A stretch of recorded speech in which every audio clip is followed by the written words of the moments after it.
Ingabo z'u Rwanda 270 nizo zihagurutse ku kibuga cy'indege mpuzamahanga cya Kigali zerekeza mu butumwa bw'amahoro bw'umuryango w'abibumbye mu murwa mukuru wa Sudan y'Epfo Juba.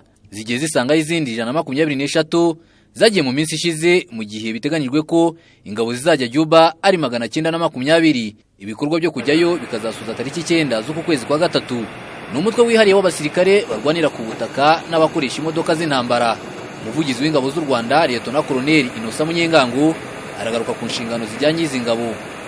Nkuko byemejwe n'akanama ka UN mu myanzuro yayo 2304 bazaba bari mu mutwe wiswe Regional Protection Force nawo ukorera muri UNAMIS.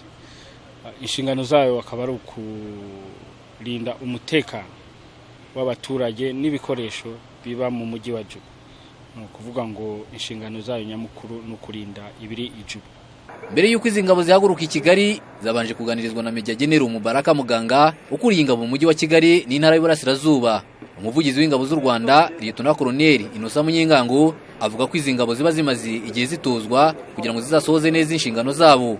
Baba barahawe amasomo ajyanye n'akazi bagiye gukora, bakagakora hamwe bose uko mubareba hano, banakoresha n'ibikoresho bafite kugira ngo bamenyere akazi bagiye gukora. Aho rero niho babonera impanuro nyinshi, imyitozo myinshi ya gisirikare.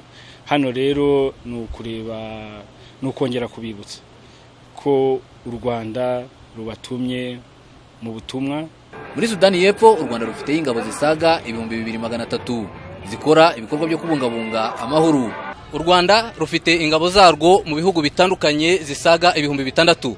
Muri ibyo bihugu harimo Central Africa, Sudan y'Epfo ndetse na Sudani. Kwizera John Patrick, Televiziyo Rwanda, i Kigali.